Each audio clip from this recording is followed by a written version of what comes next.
Bismillahirrahmanirrahim. Starting new session या बल्कि continue session about illustration on pictures.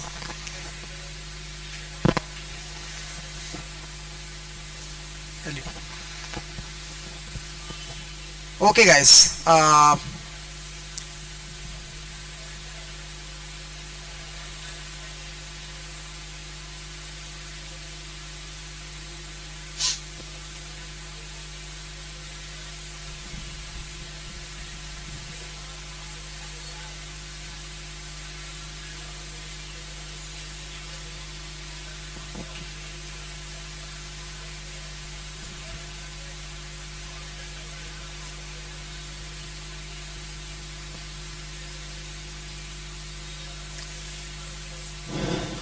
Okay जी, once again picture insert करवा देता हूँ. वो पिक्चर तो हो चुकी है गायब,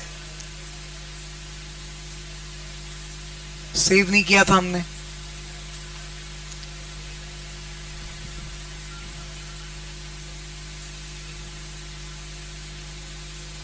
अभी के लिए ये पिक्चर इंसर्ट करवा दी है और इस पे काम कर रहे हैं.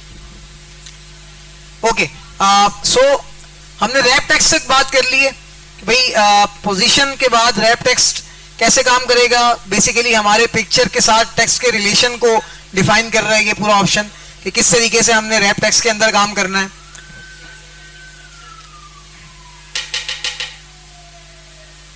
अब यहां पर ओके, सो अगला जो ऑप्शन हमारे पास आता है जी, उसको कहते हैं ब्रिंग फॉरवर्ड, सेंड बैकवर्ड. ये दो ऑप्शंस क्या करेंगे, अगर हम एट अ टाइम दो या दो से ज्यादा पिक्चर्स या ऑब्जेक्ट्स पे काम कर रहे हैं और वो एक दूसरे के ऊपर ओवरलैप करते हैं, सो हमें उनको एक दूसरे के ऊपर ले जाने के लिए ब्रिंग फॉरवर्ड और सेंड बैकवर्ड का सहारा लेना पड़ेगा. ठीक है, हम इसके तरीके से इसको काम करेंगे. हाँ, अब मैं यहाँ पे मेरे पास बेसिकली फिलहाल एक ही पिक्चर है. ठीक है, और मैं चाहता हूं कि भाई अब मैं इसके ऊपर एक पिक्चर और भी ऐड करवा दूं. सो मैं यहां पर आता हूं पिक्चर ऑप्शन के अंदर इंसर्ट में. ठीक है, और दिस डिवाइस करके एक न्यू पिक्चर ऐड कर देता हूं यहां से. वो पिक्चर भी इस पिक्चर के ऊपर ऐड हो चुकी है. ठीक है, अब मेरे पास बेसिकली कितनी पिक्चर्स हैं मेरे डॉक्यूमेंट के अंदर? दो. अच्छा, अब इन दो पिक्चर्स के ऊपर मैं ये चाह रहा हूं कि यार पहली वाली जो पिक्चर है बेसिकली मुझे नजर आ जाए. तो क्या हुआ, क्या दो पिक्चर्स ऐड हुई हैं या इसने उस पिक्चर को रिप्लेस कर दिया? मैं तो यहां से देखो पिक्चर हटा रहा हूं या फिर चेंज कर रहा हूं तो मुझे कोई दूसरी पिक्चर इसके नीचे नजर नहीं आ रही.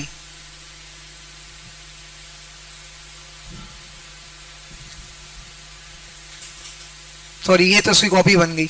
हाँ चलो, दो दो पिक्चर ही कर लेते हैं हमारे पास. ठीक है, या फिर मैं यहां पे पिक्चर के बजाय ड्रॉ कर देता हूं एक छोटा सा स्टार गिरा. ठीक है, सो अब ये देखो पिक्चर के ऊपर ही मेरे पास क्या आ रहा है, ऑब्जेक्ट आ रहा है और नीचे पिक्चर आ रही है. ठीक है, सो इस चीज को ओवरकम करने के लिए मैं चाहता हूं कि भाई मेरी जो पिक्चर है या फिर मेरा जो ऑब्जेक्ट है बेसिकली वो पिक्चर के पीछे की जानिब चला जाए. ठीक है, बेसिकली तो इसको करने के लिए मैं यहां देखो सेंड बैकवर्ड के ऊपर जैसे ही क्लिक करूंगा ऑब्जेक्ट को पिक्चर के पीछे जाना चाहिए. इस ऑप्शन से जा नहीं रहा, क्या इशू आ रहा है?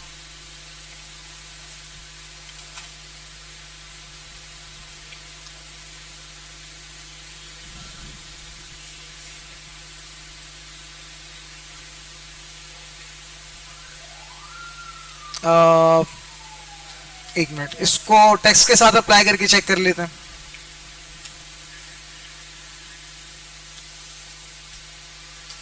टेक्स्ट के साथ इसका कोई रिलेशन बन रहा है या नहीं?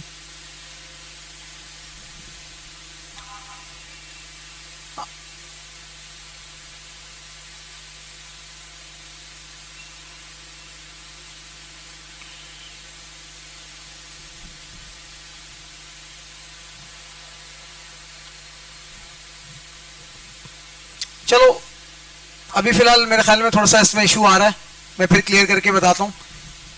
अलबत्ता इसके अंदर पिक्चर्स को ओवरलैप और ऑब्जेक्ट्स को ओवरलैप करवाया जा रहा है. सेंड बैकवर्ड और ब्रिंग फॉरवर्ड की कमांड के साथ, ठीक है। अभी इसके अंदर आई डोंट नो सपोर्ट नहीं कर रहा, हालांकि हमने ऐसे ही काम किया इस पे। ओके, सिलेक्शन पेन के बारे में अगर आपको बताऊं तो सिलेक्शन पेन के अंदर हमारे पास जितनी हमारे पास पिक्चर्स या फिर ऑब्जेक्ट्स हमारे पास अवेलेबल हैं वो सारे के सारे इस सिलेक्शन पेन के अंदर बताएगा, ठीक है। तो भाई कौन कौन से हैं, मैं यहाँ मिसाल के तौर पे कोई एक ऑब्जेक्ट बना देता हूँ, छोटा सा इंसर्ट करवाता हूँ शेप्स के अंदर जाके और ये इमोजी बना देता हूँ, ठीक है। अब ये 2 हो गए, तो देखिए स्माइली फेस बनाते साथ ही सिलेक्शन पेन के अंदर मेरे पास एक ऑब्जेक्ट भी वाजे होना शुरू हो गया।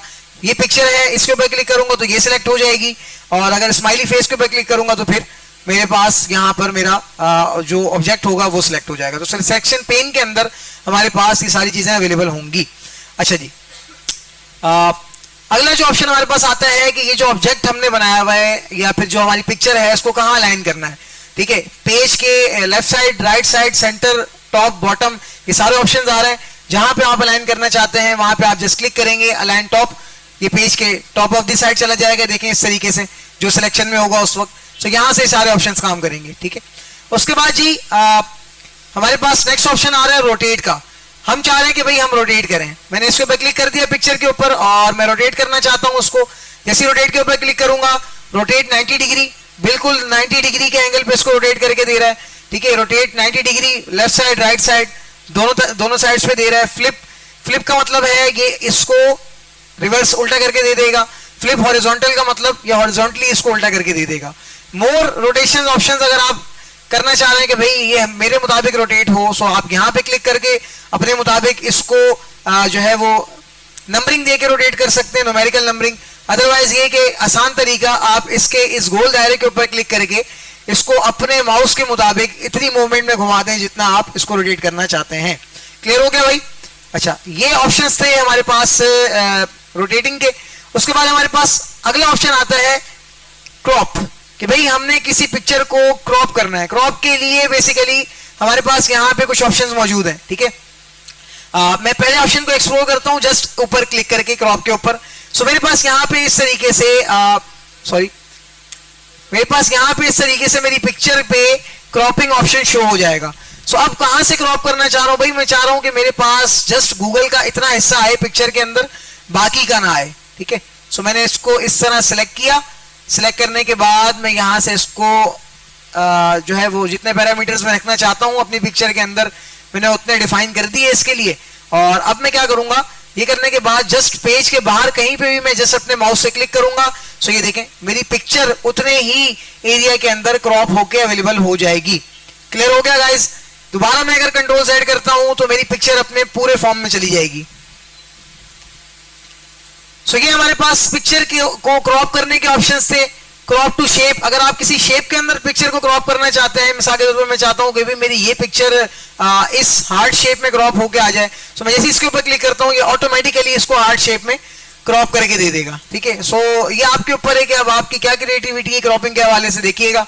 एस्पेक्ट रेशियो का मतलब होता है कि भाई क्रॉप करते हुए आपके पास आपकी पिक्चर की डायमेंशंस क्या होनी चाहिए। अगर स्क्वायर है तो 1/1 की दे रहा है, ठीक है।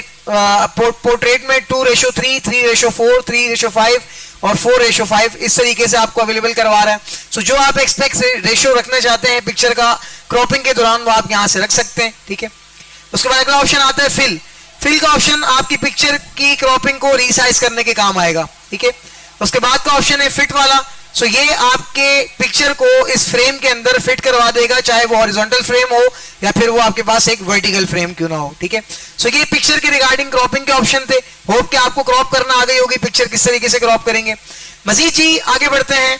सो हमारे पास पिक्चर की हाइट और पिक्चर की विड्थ, हमें पता है हम यहाँ पे क्लिक करके भी पिक्चर की हाइट और विड्थ को चेंज कर सकते हैं माउस के जरिए से मैनुअली। लेकिन अगर इसी को हम चाह रहे हैं कि भाई हम कीबोर्ड के जरिए से करें, तो फिर यहाँ पे अगर आप देखें तो आपको साइजेस का ऑप्शन अवेलेबल है। आप यहाँ पे चाहते हैं कि भाई आपके पास जो पेज की आपकी पिक्चर की जो पर्टिकुलर हाइट है वो होनी चाहिए 5.6। तो फिर आप यहाँ पे क्या करेंगे, 5.6 कर देंगे।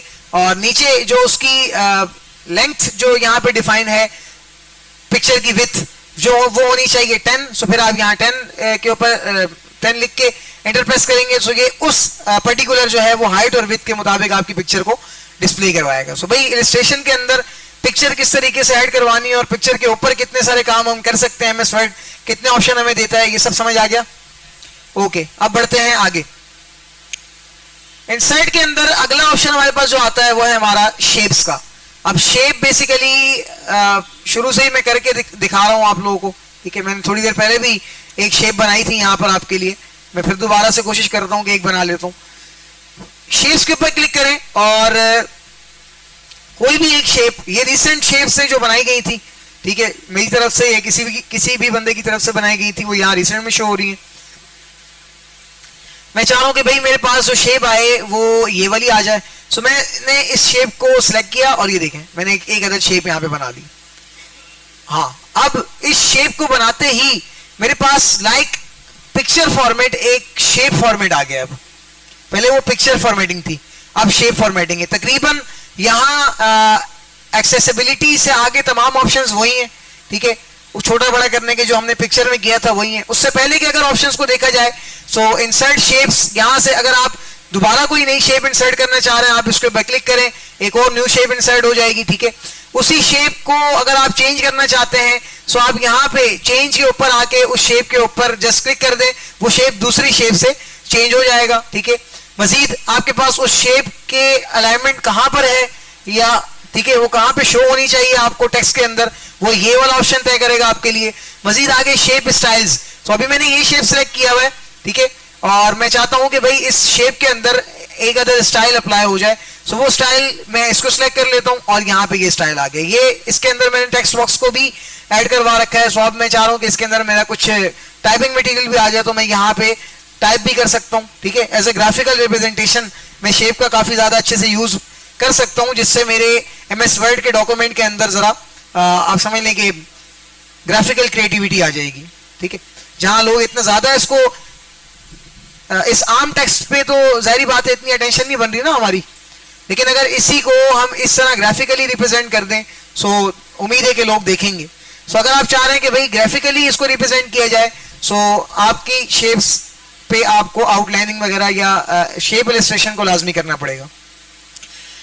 उसके बाद आता है जी शेप फिल। शेप फिल के अंदर आपकी शेप का कलर क्या होना चाहिए, आपने ये रख दिया। शेप की आउटलाइन क्या होनी चाहिए, मैं रख देता हूं जी इसकी ब्लू आउटलाइन, ये वाली डार्क ब्लू। सो ये डार्क ब्लू आउटलाइन दे रहे हैं। शेप के इफेक्ट क्या क्या होने चाहिए, सेम एज लाइक पिक्चर, हमने इफेक्ट्स की बात की थी, उसी तरीके से शेप पे भी ये पिक्चर के इफेक्ट आ जाएंगे। ग्लो वाले चाह रहा हूं भाई, सो ये ग्लो वाले पिक्चर इफेक्ट यहाँ पे इसके ऊपर लग गया शेप के ऊपर, ठीक है। मजीद आगे चलते हैं। शेप के अंदर आपने अगर जो भी टेक्स्ट ऐड किया है या टेक्स्ट बॉक्स ऐड किया है, उसके ऊपर कौन सा स्टाइल लगना चाहिए, आप जस्ट उसके ऊपर उसको सिलेक्ट करके यहाँ क्लिक करेंगे, उसके ऊपर वो स्टाइल हो जाएगा। सो बेसिकली सारा स्टाइल कौन सा है, फॉर्मेटिंग का। जो फॉर्मेटिंग हमने टेक्स्ट की सीखी थी वो यहीं पे बाकी तमाम ऑप्शंस के अंदर भी कहीं ना कहीं छोटी छोटी अवेलेबल है। यहाँ पे हम उसका कलर चेंज कर देंगे, ठीक है, उसको टेक्स्ट को इफेक्ट दे देंगे, आउटलाइन दे देंगे, इस तरीके के मजीद कलर्स हैं, मजीद ऑप्शंस हैं, आप इसको एक्सप्लोर जरूर कीजिएगा। अगला जी हमारे पास ऑप्शन इसके अंदर जो आ रहा है वो है टेक्स्ट डायरेक्शन। टेक्स्ट डायरेक्शन अभी क्यों नहीं बता रहा मुझे गाइस, क्या मेरे पास कोई टेक्स्ट सिलेक्टेड है, बिल्कुल भी नहीं। मैं यहाँ टेक्स्ट बॉक्स को सिलेक्ट करता हूं और इस टेक्स्ट को मैं यहां से डिलीट कर देता हूं। अब मैं यहाँ टेक्स्ट डायरेक्शन की बात करता हूं कि भाई टेक्स्ट डायरेक्शन मुझे कैसे कैसे मिल सकती है। हॉरिजॉन्टल 90 डिग्री, ठीक है, टेक्स्ट रोटेट ऑल टेक्स्ट, ठीक है। सो इस तरीके से जितना जितना मैं टेक्स्ट को रोटेट करवाना चाहता हूं मैं यहां से करवा सकता हूं। हाँ, मैं कहता हूं भाई टेक्स्ट डायरेक्शन ऑप्शन के अंदर मजीद अंदर चला जाऊं और यहाँ पे आके अब देखूं कि भाई मेरा टेक्स्ट कैसा आना चाहिए। सो यहाँ पे भी मेरे पास कुछ ऑप्शन अवेलेबल हैं। मैं इसके ऊपर क्लिक करूंगा ऐसा आ जाएगा, इस पर क्लिक करूंगा ऐसा आ जाएगा। ये प्रीव्यू भी साथ में आपको बता रहा है। तो जैसे ही जो आपको सेट हो जाता है आप इसके ऊपर क्लिक करेंगे, ये उसी तरीके से आपको टेक्स्ट की डायरेक्शन शो करवा देगा। मजीद नीचे आते हैं अलाइन टेक्स्ट। टेक्स्ट बेसिकली होना कहां पर चाहिए आपके इस शेप के अंदर, टॉप पे हो, मिडिल में हो या फिर बॉटम में हो। अब देखो इसके अंदर टॉप मिडिल बॉटम जहां मैं क्लिक कर रहा हूं वहां वहां मेरा टेक्स्ट जो है वो मूव कर रहा है, मैंने मिडिल में रखना है। सो मैंने मिडिल के ऊपर क्लिक किया, यहां आ गया। अच्छा, इसी टेक्स्ट के ऊपर जो हमने यहाँ लगाया हुआ है उसके ऊपर अगर हम कोई लिंक लगाना चाहते हैं कि भाई इसके ऊपर अगर हम क्लिक करें, सो इन MS वर्ड और out of the MS word कोई भी न्यू फाइल जो है वो यहाँ पे ओपन हो जाए, सो हमें क्या करना पड़ेगा, हम इसको लिंक लगाएंगे। अब लिंक लगाने के लिए क्रिएट लिंक के ऊपर क्लिक करेंगे, ठीक है, इसको सिलेक्ट करेंगे। बल्कि ये चीज मैं आपको बताऊंगा हाइपरलिंक के अंदर, उसके अंदर इंशाल्लाह आपको लिंक लगाने के एनहांस ऑप्शन दिखेंगे। इंसर्ट के अंदर जाके ये वाला जो ऑप्शन है लिंक का, इसके अंदर मैं आपको समझा दूंगा कि भाई लिंकिंग की क्या मामला आता है, ठीक है। उसी के अंदर से आप इसको भी जाके हाइपर लिंक लगा सकेंगे। अच्छा जी, आगे भाई हमारे पास मजीद जो ऑप्शन आ रहा है, ये सारे के सारे हमने पिक्चर में भी थोड़ी देर पहले डील किए थे, तो इसको एक्सप्लोर करके चेक कीजिएगा कि ये क्या क्या काम कर रहे हैं, ठीक है। उसके बाद हमारे पास जो ऑप्शन आता है आइकन्स, आप चाहते हैं कि भाई आप कोई आइकन ऐड करवा दें। आइकन शेप से जरा मुख्तलिफ होता है, ठीक है। शेप हम खुद बना रहे होते हैं, आइकन पहले से बना बनाया मिलता है। सो इसके लिए भी इंटरनेट एक्सेस का होना जरूरी है। सो मैं चाह रहा हूं कि भाई मेरे पास एक आइकन यहाँ पे जो है वो ऐड हो जाए, ठीक है। सो मैं कुछ जगह बना देता हूँ और यहाँ पे मैं वो आइकन ऐड करना चाहता हूँ। सो मैंने यहाँ क्लिक किया, आइकन के ऊपर क्लिक किया, लोड कर रहा है आइकन्स को। जैसे ही लोड कर लेते हैं, चूंकि इंटरनेट की बेस पे काम कर रहा है ये ऑप्शन, हाँ आ गए हमारे पास आइकन्स। भाई कौन सा आइकन चाह रहे हैं भाई?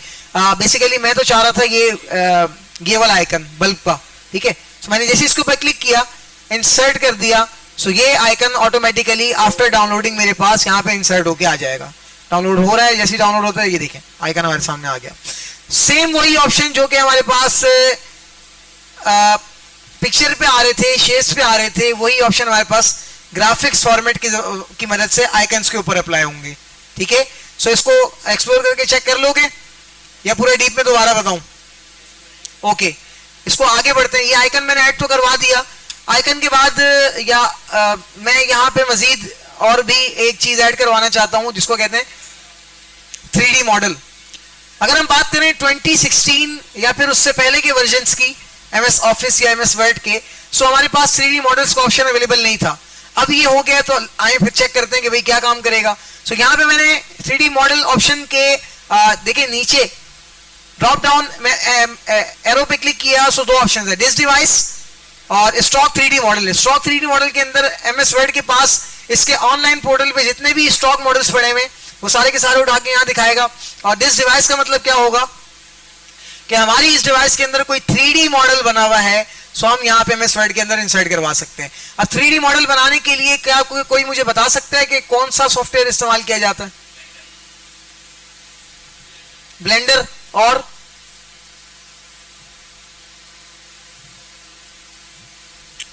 एक और भी आता है, ऑटोकैड का नाम सुना है किसी ने? ऑटोकैड सॉफ्टवेयर है, ये इंजीनियर्स या डिजाइनर्स यूज करते हैं, ठीक है। वो बेसिकली वो इंजीनियर्स, वो डिजाइनर्स जिनका ताल्लुक सिविल इंजीनियरिंग या फिर इलेक्ट्रिकल, किसी भी इंजीनियरिंग, मैकेनिकल, किसी भी इंजीनियरिंग फील्ड से होता है, वो बेसिकली इसका इस्तेमाल करते हैं। हाँ, आर्किटेक्चर्स भी इसका इस्तेमाल करते होते हैं, क्योंकि इसके अंदर आपको 2D या 2 dimensional, 3D means 3 dimensional designs available होते हैं। आप इस पे वो बना सकते हैं खुद से। सो हाँ, अगर कोई ऑटोकैड की ऐसी फाइल मेरे पास अवेलेबल है इस वक्त यहाँ पर, जिसके अंदर मेरे पास 2D या 3D डिजाइन अवेलेबल है, सो मैं उस फाइल को सिलेक्ट करके वहां से वो डिजाइन इसमें इंसर्ट करवा सकता हूँ, लेकिन अभी तो नहीं है। सो डेफिनेटली हम दूसरे ऑप्शन की तरफ जाएंगे, स्टॉक 3D मॉडल। मैं इसके ऊपर क्लिक करता हूँ और क्लिक करने के बाद लोड तो करेगा, ऑनलाइन ऑप्शन है। हाँ, यहाँ पे मैं जो स्टॉक 3D मॉडल ऐड करवाना चाहता हूँ वो होगा अबाउट कंप्यूटर। तो भाई एक अदद कंप्यूटर पिक की स्टॉक 3D मॉडल बताएं मुझे। एक अदद तो नहीं बताएगा, ये काफी सारी बताएगा। अब लेकिन इसमें एक अच्छी बात है कि कैनवा प्रो वाला कोई ऑप्शन इसके अंदर मौजूद नहीं है। आप हर मॉडल को एक्सेस कर सकते हैं जो आपको अच्छा लग रहा है, ठीक है। सो